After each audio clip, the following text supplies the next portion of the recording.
Hello friends, welcome back to my YouTube channel. This is H K. तो चलिए देखते हैं कल मार्केट कहाँ पर मोमेंटम कर सकता है, कौन से स्टॉक हम ट्रेड कर सकते हैं, उसके पीछे का लॉजिक क्या है। तो कल फिर निफ्टी की एक्सपायरी होने वाला है। इन डिटेल्स में हम लोग ये देखेंगे कहाँ पर मोमेंटम कर सकता है, कहाँ पर बाइंग हो सकती है, कहाँ पर सेलिंग हो सकती है, प्राइस एक्शन क्या हो सकता है। इसको इन डिटेल के अंदर डिस्कस करते हैं। उस अभी हम लोग यहाँ पे देखेंगे, कल मैंने आपको एक पॉइंट या फिर थर्सडे के दिन मैंने आपको एक पॉइंट बताया था। अभी ऑप्शन सेलिंग का मार्केट बन चुका है। यहाँ पे मार्केट क्लोज हुआ है। मार्केट इसके नीचे लोग शॉर्ट करने वाले हैं 33,900 इस लेवल पे। इसके ऊपर कॉल शॉर्ट होने वाली है। तो गलती से भी ये रेंज जब तक ब्रेकआउट नहीं होता as option buyer, just keep wait wait करो। या फिर आप ट्रेड कर रहे हो तो कम क्वांटिटी के अंदर ट्रेड करो, सो दैट आप छोटे छोटे मोमेंटम मिल रहे हैं तो उसको कैच करते रहो। लेकिन हाँ, बड़े क्वांटिटी में प्लान मत करना, क्योंकि देर इज दो टाइप के रेजिस्टेंस है। यहाँ पे एक रेजिस्टेंस है, यहाँ पे एक सपोर्ट है। तो ये दोनों पॉइंट अगर आप ट्रेड किया होगा एटलीस्ट उसको 60% या फिर 60% के आसपास टारगेट मिल चुका होगा। यहाँ पे थोड़ा सा नाइट टू नोट आ गया, लेकिन फिर ये रिकवर कर गया। और उसके बाद में कल हम लोगों ने डिस्कशन किया था, अगर फ्लैट खुला तो मैं इंटरेस्टेड नहीं हूँ। इसके पीछे का रीजन ये था, मार्केट जब भी ऊपर जाएगा एक रेंज रेसिस्टेंस हिट करेगा, क्योंकि ये सारे सेलिंग एरिया है। जब भी मार्केट ऊपर जाएगा रेसिस्टेंस हिट करेगा। तो आज एवरी रैली पे आप देखोगे एक पुल बैक था, छोटा सा 2-3 कैंडल पुल बैक था, फिर मूव और फिर पुल बैक। तो इस तरह के मार्केट चला था। समय अराउंड 40,400 के आसपास क्लोज दिया। आप खुद सोचो एज ए ट्रेडर आप कहाँ पे ट्रेड करना पसंद करोगे। कहीं पे एक रेंज मिले, या फिर कहीं पे एक ब्रेकआउट मिले, या फिर एक मोमेंटम, या फिर एक कुछ पैटर्न मिले जहाँ पे आप प्लान करोगे। करंट कंडीशन के अंदर हम लोगों के पास डाटा क्या है, मार्केट राउंड लेवल के आसपास क्लोज दिया है 44,500। दैट मीन्स अगर कल 4,500 के ऊपर सस्टेन करता है तो हम लोग बाइंग कर सकते हैं, लेकिन कम क्वांटिटी के अंदर, क्योंकि लेट इट बीज क्लोज होने वाला है 800 या फिर 900 के पास क्लोज होने दीजिए। फिर ये 45,000 ब्रेक करेगा तो बड़ा मोमेंटम आ सकता है, एक्सपायरी के आसपास खुलेगा तो वेल एंड गुड। तब तक के लिए हम लोगों को लिए वेट करना पड़ेगा। अगर आप 45,000 के ऊपर सस्टेन करता है 550 या फिर 518 के अंदर, हम कम क्वांटिटी के अंदर परचेज कर सकते हैं। अगर ये मूव करता है 100-150 पॉइंट कैप्चर कर रहे हैं या फिर टेल करके हम इसको होल्ड करेंगे। ये आप लोगों का एक कंडीशन हो गया। मार्केट अगर 500 या 550 के आसपास ओपन होता है, दैट मीन्स समय अराउंड 100-150 पॉइंट के आसपास अगर ओपन होता है, तो ये हम लोग प्लान कर सकते हैं। जब तक 550 560 ये 10 में ट्रेड करें। और कुछ कंडीशन हो सकता है कि मार्केट गैप अप खुले। अगर इस लेवल के आसपास गैप अप खुला, ये थोड़ा सा इंटरेस्टिंग हो सकता है। 100-150 पॉइंट गैप अप खुला 650 700 या 750 इस तरह का गैप अप खुलता है, तो अगर यहाँ पे गैप अप खुल रहा है तो definitely just have to wait 10-15 minute. क्योंकि पहले गैप अप खोला तो साथ प्रॉफिट बुकिंग आएगा, वॉलेटिलिटी आएगा, कुछ लोग अपना पोजीशन स्क्वायर ऑफ करेंगे, थोड़े से 10-15 मिनट छोड़ देंगे मार्केट को, उसके बाद वेट करना। अगर ये प्राइस एक्शन बनाकर ऊपर की तरफ जा रहा है तो हम लोग प्लान कर सकते हैं बाइंग के लिए। अगर नीचे की तरफ आ रहा है तो फिर एक रेंज के अंदर फंसने वाला है 44,400 से लेकर 300 इस रेंज के अंदर फंसने वाला है। तो यहाँ पे ना फिर बाई या फिर ना सेल करके कोई फायदा है नहीं। तो क्वांटिटी कम रखिए, ट्रेड करेंगे। अगर मार्केट कल समय अराउंड 44,200 इस लेवल के ऊपर खुलता है तो it can be selling trigger area, क्योंकि यहाँ से मार्केट फिर इसको ज़्यादा टाइम नहीं लगेगा 44,000 को ब्रेक करने के लिए। तो कल 200-250 पॉइंट ऊपर नीचे नहीं खुलना चाहिए। अगर ऊपर खुला तो थोड़ा सा बाइंग मोमेंटम आ सकता है, अगर नीचे खुला तो सेलिंग मोमेंटम आ सकता है। अगर मिडिल में खुला तो फिर थोड़ा सा कम क्वांटिटी के अंदर ट्रेड करना है। लेट इट भी एक रेंज के अंदर क्लोज होने दीजिए, क्योंकि मार्केट दो तीन दिन से एक रेंज के अंदर रह चुका है। मैंने आपको बताया था कभी भी ऑप्शन सेलिंग आप कर रहे हो एक रेंज के अंदर तो जीरो होने तक का टारगेट प्लान मत करना, वेट करना। अगर 70-80% डीके हो चुका है तब बेटर यही है ट्रेल करना स्टार्ट करना, उसके बाद फिर स्क्वायर ऑफ कर सकते हो। लोग फर्स्ट डे इसी में है, जीरो होने तक वेट करते हैं और 10-15 रुपए बचा लेते हैं, और फिर वो एक बार 300-400 100 टच करके आ जाते हैं। फिर वहाँ पे एडजस्टमेंट चला जाता है, कैपिटल यूज हो जाता है, या फिर थोड़ा सा और कैपिटल जरूरत पड़ता है, तो ये सब कन्फ्यूजन हो जाता है।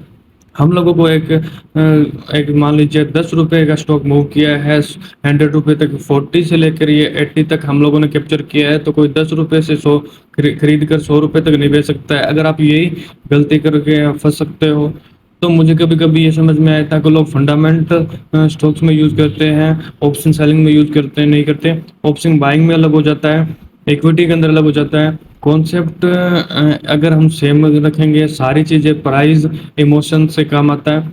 कोई भी चीज़ें अगर आप प्रोसेस से काम नहीं कर पा रहे हो, तो वो आपको प्राइस में दिखेगा।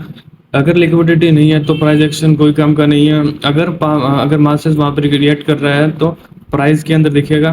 कोई भी चीज़ है आप ट्रेड कर सकते हो, अंडरस्टैंड प्राइस को समझना पड़ेगा, फिर आपको इजी रहेगा। रिस्क रिवार्ड रेशियो समझना पड़ेगा। अगर आपने ये मेरे साथ फॉलो कर रहे हो तो चांसेस आर वेरी हाई आप मार्केट से निकल जाओगे, प्रॉफिट स्लो एंड स्टडी हो जाएगा, लेकिन मार्केट से निकलोगे नहीं। रिस्क मैनेजमेंट आपके पास होना चाहिए, मनी मैनेजमेंट आपके पास सही से होना चाहिए। अगर आप यहाँ पे देखेंगे, जैसा हम लोगों ने डिस्कस किया था, इस रेंज के आसपास वेट करेंगे, 500 के ऊपर कोई सस्टेन नहीं करता है तो अभी हम क्वांटिटी के अंदर बाय करेंगे। गैप अप बोला तब हम वेट करेंगे, 15 से 20 मिनट का प्राइस एक्शन का वेट करेंगे। गैप डाउन खुलता है अगर 200 के आसपास, इट्स ए सेलिंग सिनेरियो, हम सेलिंग कर सकते हैं 5 या 10 मिनट वेट करने के बाद, एक ब्रेकडाउन के बाद। तो चलिए हम लोग अब निफ्टी देख लेते हैं। निफ्टी इन दिस केस हम देखेंगे 19,300 के आसपास कुछ चल रहा है, और अगर इसी जोन के आसपास मार्केट नीचे की तरफ गया, पुल बैक हुआ, which is a good sign. Exactly यहाँ पे गैप के आसपास गया, स्विंग लगाया, फिर नीचे की तरफ आया। अभी हम लोग देखेंगे मोमेंटम यहाँ पे मिलता है तो प्राइस एक्शन फिर नेगेटिव बन जाएगा 50 मिनट चार्ट के अंदर। तो डेट मीन्स ये एरिया के अंदर ओपन नहीं होना चाहिए। अगर इस एरिया के अंदर ओपन हो जाता है फिर ये ज़्यादा टाइम रिसेप्ट नहीं करेगा, और आपको एक ट्रेंडिंग मूव मिलेगा, और आप लोगों को सेलिंग के लिए प्लान कर सकते हो। जिस तरह के हम लोगों ने बैंक निफ्टी प्लान किया था, कल 250-60 पॉइंट इसी रेंज के आसपास अगर मिलता है तभी हम लोग सेलिंग का पॉजिटिव मिल सकता है। अगर गैप डाउन खुलता है तो, अगर ये गैप अप खुलता है तो it's the best scenario for option scenario. इसके नीचे का ऑप्शन शॉर्ट करके रख सकते हैं, इसके ऊपर का पुट ऑप्शन शॉर्ट करके रख सकते हैं। तो इससे क्या होगा, हम लोगों को इसके नीचे अगर पुट ऑप्शन और उसके ऊपर कॉल ऑप्शन, आपको पता होगा मैं क्या बोल रहा हूँ। तो इस रेंज की अगर मार्केट बना रहेगा तो कुछ ज़्यादा इंटरेस्टेड नहीं हो बाइंग के साइड बिंग निफ्टी। जिस साइड आप प्लान आउट देख रहे हैं गैप डाउन खुलता है तो एक मोमेंटम हम लोगों को डाउन साइड की ओर मिल सकता है, नया स्विंगिंग बना सकता है। अगर ये गैप अप खुलता है तो वोलेटाइल रहेगा, तो साइडवेज के लिए प्लान करेंगे। चलिए फिर निफ्टी देख लेते हैं इन डिटेल्स के अंदर किस तरीके से प्लान कर सकते हैं। फिर निफ्टी अगर यहाँ पे देखेंगे अच्छे लेवल पे है, लेकिन यहाँ पे बड़ा मोमेंटम कोई कुछ दिख नहीं रहा है। अगर मार्केट नीचे की तरफ आया, इतना बड़ा रेंज बनाया, फिर शार्प मूव किया, दैट्स मीन कहीं ना कहीं ये रिएक्ट किया है 90,550। इस एरिया के ऊपर मोमेंटम स्टार्ट हुआ था, फिर एग्जैक्टली इस रेंज पे आया है। अगर ये रिकवर करता है ऊपर की तरफ तो डेफिनेटली एक टाइम के लिए ब्रेक नहीं करेगा, यहाँ पे वेट करेगा, फिर ब्रेकआउट देगा, तो ये चैनल बन जाएगा। आने वाले टाइम के अंदर फिर आपको प्रॉफिट मिल सकता है। इन दिस केस ये रिकवर कहाँ तक किया है, 50% ट्रेंड जहाँ से स्टार्ट हुआ था उसका 50% रिकवर किया है।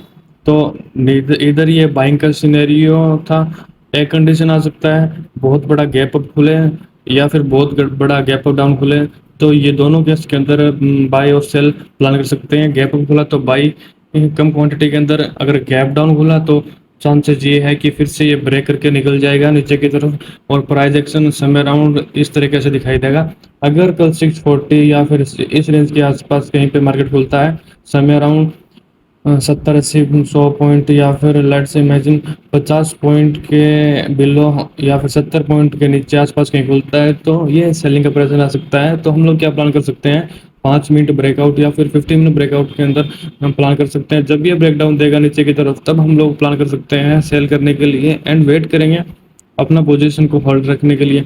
एंड ये सारे स्विंग जब ब्रेक करेंगे, ये सारे नीचे जब आना स्टार्ट करेंगे, तब आप ट्रेल करना स्टार्ट कर सकते हो। यहाँ पे प्रॉफिट बुकिंग मत करना, क्योंकि जनरली क्या होता है, प्रॉफिट बुकिंग तब भी होती है जब लेवल पे फर्स्ट टाइम आ रहा हो। जैसे मार्केट ऊपर की तरफ गया, यहाँ से कोई सेलिंग किया, यहाँ पे कोई सेल किया, तो फर्स्ट टाइम ये लेवल पे आ रहा है, तो यहाँ पे प्रॉफिट बुकिंग का प्लान करना चाहिए, और यहाँ से रिकवर या फिर बाउंस बैक दे सकता है। और फिर सेकेंड टाइम आ रहा है तो यहाँ पे प्रॉफिट बुकिंग नहीं होता, यहाँ पे ट्रेलिंग होता है। छोटे छोटे पॉइंट कैप्चर करो, बहुत ज़्यादा चीज़ें नहीं है, लेकिन आपको प्रोसेस को सही से फॉलो करोगे, अब धीरे धीरे ट्रेडिंग थोड़ा सा इजी होना स्टार्ट हो जाएगा। फर्स्ट थिंग पैसा बचाना सीख जाओ, और फिर उसके बाद धीरे धीरे हो सकता है इनकम आपका होना स्टार्ट हो जाए। आई होप ये सारे आपको पॉइंट अच्छे से समझ में आ गए होंगे। वीडियो अच्छा लगा तो वीडियो को लाइक, अभी के लिए इतना ही, थैंक यू।